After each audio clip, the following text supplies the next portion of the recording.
everyone, welcome back to my classes. So guys, as we know that हमने respiration start किया था और काफ़ी टॉपिक हमने रेस्पिरेशन का इंट्रोडक्टरी पार्ट में कंप्लीट किया था कि व्हाट इज़ रेस्पिरेशन, रेस्पिरेशन क्या होता है, हाउ डज दिस प्रोसेस अकर, कहाँ पर होता है, एंड देन वी अंडरस्टूड कि इसके दो टाइप्स क्यों डेवलप हुए, क्योंकि रेस्पिरेशन में मेजर कंट्रीब्यूशन ऑक्सीजन का है। तो अगर ऑक्सीजन सफिशिएंटली अवेलेबल है तो वहाँ पर हमने पढ़ा था कि एरोबिक रेस्पिरेशन होती है, और जहाँ पे ऑक्सीजन की सप्लाई लिमिटेड होती है there by anaerobic respiration takes place. तो this we have already covered, ठीक है। But as I had told you कि आप लोग अपने आप को इस कॉन्सेप्ट के अंदर बिल्ड करो and then I will revise in the next lecture. So आज का टॉपिक मैं पिछली वीडियो से कंटिन्यू करूंगी and we'll do the revision for whatever you have started in the previous video, ताकि आपको एक बार ये आइडिया लग जाए कि हमने एक्चुअली पढ़ा क्या था। ठीक है जी, तो चलिए आइए सबसे पहले क्विकली रिवाइज करते हैं। What did we actually start with? हमने एक्चुअली बात की थी कि रेस्पिरेशन क्या होता है, ठीक है। What is respiration? अब जब हम रेस्पिरेशन के बारे में डिस्कस कर रहे थे तो हमने उसके लिए छोटी सी चीज़ लिखी थी दैट द डाइजेस्टेड फूड, ठीक है। और बाय दैट टाइम हम ये भी समझ गए थे कि हम कौन सा कॉम्पोनेंट बेसिकली तोड़ते हैं, दैट इज ग्लूकोज।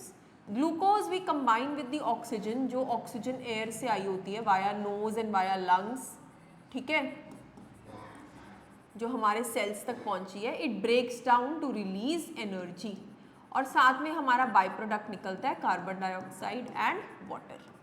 लेकिन जब हमने इस रेस्पिरेशन के दो टाइप्स स्टडी किए, that is aerobic and anaerobic, तो वहाँ पे हमने ये स्टडी किया कि एक्चुअली जब ये ग्लूकोज डिवाइड होता है, व्हेनेवर दिस ग्लूकोज डिवाइड्स, तो फर्स्ट स्टेप क्या होता है that it breaks down into pyruvate. Glucose being the 6 carbon molecule C6H12O6 breaks down into pyruvate, which is a 3 carbon molecule, and they mentioned this to us कि this steps takes place in cytoplasm of the cell, takes place in the cytoplasm of the cell। तो इससे हमने ये conclude किया था कि चाहे respiration aerobic हो तो चाहे रेस्पिरेशन एनारोबिक हो, पहला जो स्टेप है वो हमारा कॉमन रहेगा, that is the glucose will break down into pyruvate, 6 carbon का डिवीजन 3 कार्बन में होगा, and this process occurs in the cytoplasm. Now additionally I want to tell you one thing जो एनसीईआरटी में mention नहीं है, कि इस प्रोसेस में 2 मॉलिक्यूल्स ऑफ एटीपी भी रिलीज होते हैं।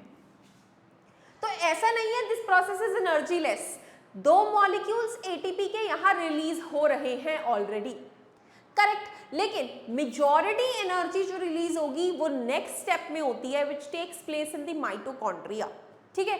तो in the mitochondria in aerobic respiration, aerobic क्यों, क्योंकि यहाँ पे ऑक्सीजन की सफिशिएंट सप्लाई है, तो एरोबिक रेस्पिरेशन में pyruvate will combine with oxygen to release carbon dioxide, to release water, along with that 36 molecules of ATP, and this process takes place in the mitochondria of the cell। तो this is the complete aerobic respiration जो हमारे normally हर cells में होती है।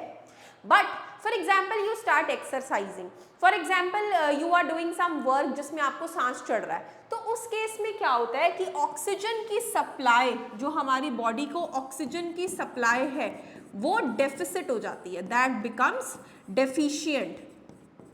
उस case में जो हमारा पाइरुवेट है वो पाइरुवेट ब्रेक डाउन हो जाता है लैक्टिक एसिड में, वहां पे CO2, H2O और 36 मॉलिक्यूल्स ऑफ ATP नहीं रिलीज होता, लैक्टिक एसिड बनता है which is another 3 carbon molecule, ठीक है, एंड साथ में बहुत लिटिल एनर्जी रिलीज होती है, एनर्जी रिलीज होती है but that is very less ATP, ठीक है। Like for example aerobic respiration में हमारे पास टोटल जो आ रहा है वो 38 मॉलिक्यूल्स ऑफ ATP आ रहा है, कैसे, 2 मॉलिक्यूल्स ATP फर्स्ट स्टेप का और 36 molecules of ATP second step का। लेकिन एनारोबिक रेस्पिरेशन में 2 मॉलिक्यूल्स यहाँ के और यहाँ के भी अप्रॉक्सीमेटली 2 ही होते हैं, तो 4 ATP मॉलिक्यूल से ज़्यादा रिलीज नहीं होता। तो इसीलिए हमारे यहाँ हमारे केस में जब हम भाग रहे हैं, जब हम कोई ऐसा काम कर रहे हैं जिसमें हमारी बहुत सांस चढ़ रही है, वहाँ पे हमारी एनर्जी लेस हो जाती है and that is why we feel tired, we need to sit down. ठीक है, क्योंकि energy being released is less due to the deficiency of oxygen. लेकिन एरोबिक में नॉर्मल साइकिल हमारी बिल्कुल बढ़िया चलती है। ठीक है, तो ये कुछ चीजें मैंने आपको कल के लेक्चर में समझाई थी and now I am going to tell you कि ये यहाँ पर कैसे लिखी गई है। आइए बात करते हैं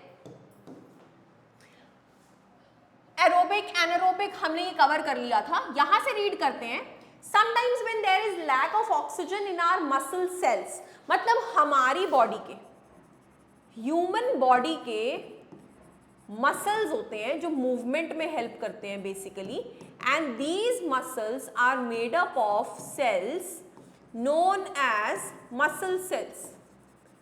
ठीक है, इन सेल्स को मसल सेल्स कहते हैं। मसल सेल्स का दूसरा नाम मायोसाइट्स भी होता है। अब इन मसल सेल्स के अंदर क्या होता है, another pathway for breakdown of pyruvate takes place. ये एरोबिक रेस्पिरेशन वाला नहीं फॉलो होता, बल्कि एनारोबिक रेस्पिरेशन वाला पाथवे फॉलो होता है। ठीक है, pathway for the breakdown of pyruvate is taken, but the pyruvate is converted into lactic acid, which is also a 3-carbon molecule, and this line is very very important कि ये lactic acid build up होके हमारे muscles में cramps cause करता है। ठीक है, क्योंकि एनर्जी की सप्लाई कम हो गई, हम उसी बिहाफ पे चल रहे हैं तेजी से, तो इट कॉजेज क्रैम्प्स। ठीक है जी, that is the major thing which lactic acid causes in our body. अगर अब आप ये फ्लो चार्ट पढ़ेंगे तो glucose the 6-carbon molecule is breaking down into pyruvate plus some energy is being released, जो मैंने आपको बताया कि कुछ एनर्जी रिलीज होती है and this is taking place in cytoplasm. Further, pyruvate के 3 टाइप्स के ब्रेकडाउन है। एक तो एरोबिक रेस्पिरेशन, जहां पे ऑक्सीजन की सप्लाई अबंडेंट है, माइटोकॉन्ड्रिया में ब्रेकडाउन हो रहा है, CO2 water and energy release कर रहा है। ठीक है, बट एक स्टेप है जहां पे ऑक्सीजन की कमी है, जो मोस्टली मसल सेल्स में देखा जाता है, जहां पे वो लैक्टिक एसिड में और एनर्जी बना रहा है, right. But there is also one more division where in yeast, जहां फर्मेंटेशन हो रहा है। ठीक है, ईस्ट में भी ये प्रोसेस हो रहा है, क्योंकि एब्सेंस ऑफ ऑक्सीजन है, तो this is getting converted into ethanol plus carbon dioxide and plus energy is being released. ठीक है, बट यहाँ पे जो एथेनॉल है दैट्स अ 2-carbon मॉलिक्यूल। तो बेटा इस पे क्वेश्चंस आते हैं कि कौन सा 2 कार्बन है, कौन सा 3 कार्बन है, बताइए कौन सा 6 कार्बन है। You should know that lactic acid, pyruvate, both of them are 3-carbon molecules. Glucose is a 6-carbon molecule, whereas ethanol is a 2-carbon molecule. ठीक है जी, तो यहां तक हमारा पाथवे कंप्लीट हो गया। Now the energy released during cellular respiration, all this respiration which is occurring in the cells is known as cellular respiration. तो जो भी एनर्जी यहाँ रिलीज हो रही है, it is immediately used to synthesize a molecule called as ATP। वो immediately एक molecule बनाने के काम आती है जिसे हम ATP के नाम से जानते हैं, that is adenosine triphosphate. Okay, the spelling must be written here and there, and if not I make you write so. ATP stands for, I will erase this,